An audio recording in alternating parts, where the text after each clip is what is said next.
Hi, I'm Dr. J, and welcome to 5 Minute Friday. I have a background of a master's in human performance and applied sports science with a doctorate in sport and performance psychology. This week, we're going to talk about sleep and its impact on performance.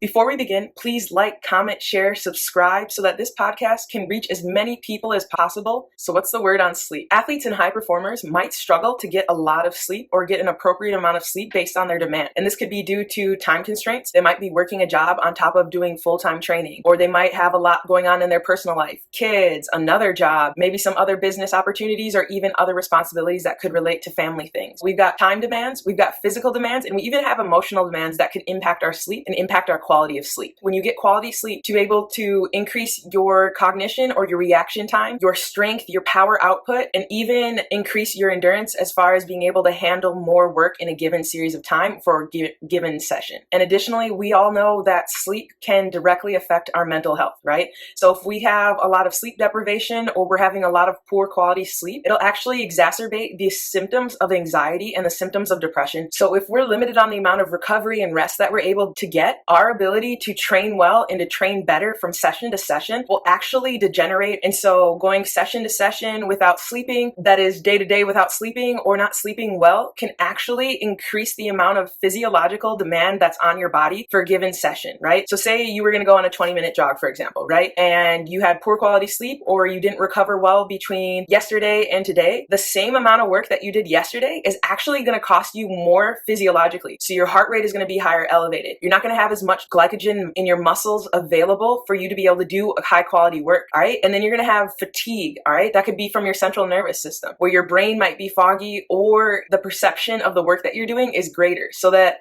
same level of work, if it's submaximal or it's below high level effort, that same lesser than high level effort will actually be more intense without you recovering well. Let's flip it and look at how these things will impact us when we are getting the right amount of sleep or we are recovering properly, right? Okay, so we're going to take a second. If you need to freeze this frame, but there are either 4 or 5 stages of sleep depending on how you look at it. And throughout the night, your body will actually cycle through the lesser level. It'll cycle from there and it'll cycle through REM sleep. And most people have 4 to 6 cycles of sleep per night. And so these sleep cycles, they last about 90 to 120 minutes. Most people will need 6 to 10 hours per night, right? But the biggest gain that we're going to get is by being consistent. So say you haven't been able to sleep well, steadily building better sleep habits in order to get more sleep over time is going to only benefit you better than for you to not sleep well one night and then try to make it up the next night by actually oversleeping. So if we're doing all this work to train our body and to build our body better, why wouldn't we reward our body with rest, right? So sleep is going to be where we're having those tissue repair opportunities, our brain repair, our brain resetting, all right? And actually allowing our body and brain to think more complexly and to move better, all right? So that stage 2 of sleep is going to be one of the areas that we focus on because it's actually one of the longest areas of our sleep cycle. During the second stage of sleeping, your body temperature actually lowers and your heart rate lowers. And during this time, our memory is actually working on consolidating the skills that we've been learning. So if you learned a whole bunch of new things during this stage 2 of sleep, your body's actually going to teach itself how to utilize that or how to conceptualize it so that when you wake up in the morning, you're actually improving on it. So motor learning has been shown to continue to improve and increase over the next 24 hours after that skill or that activity is introduced. So our brain is learning on the long term, but this rest piece is crucial for our brain to be able to take a second and be able to focus on those things versus all the things that happen behind the scene that are involuntary to us.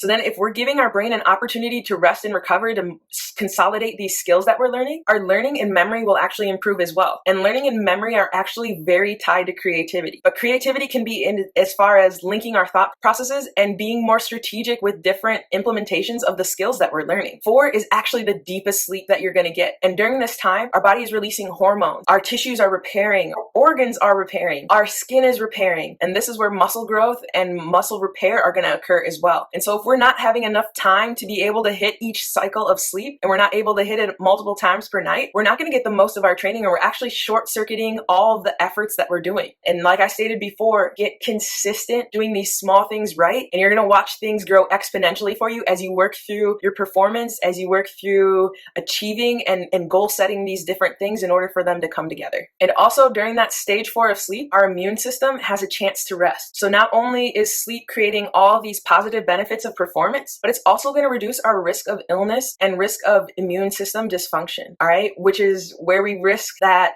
chance. So if we're able to spend more time training by being healthier and being more well, why not create that opportunity for yourself? When we lack adequate rest, our body actually stays in a more inflammatory state for longer, which only contributes to continued muscle breakdown and depletes our muscle glycogen stores. So we've been talking about non-REM sleep, but let's talk a little bit about REM sleep, our rapid eye movement sleep, which is typically where these dreams occur. But this is where our brain has a chance to work through some complex processes. And by us having time in our sleep cycle in order to dream, our brain is able to map and work through thinking abstractly, as well as increasing our ability to handle more complexity within our day-to-day and within our thinking processes. And so if our brain is functioning more optimally, our nervous system is going to function more optimally, which means our skeletal and muscular systems are going to function more optimally. So it's a win-win on every aspect. So not only are you thinking clear, but you're going to move better and perform better. All right. And so if you haven't been convinced on the need or the benefits of sleeping, listen close. Please rewind back to the beginning. Take a second and really look deeper into this and see where you can build better sleep habits to build better performance habits. Thank you for joining us on this 5-Minute Friday. I'm Dr. J. Join us in 2 weeks as we work through progressive muscle relaxation, which will complement everything you've just learned in this week's podcast. And as always, be refined by the grind.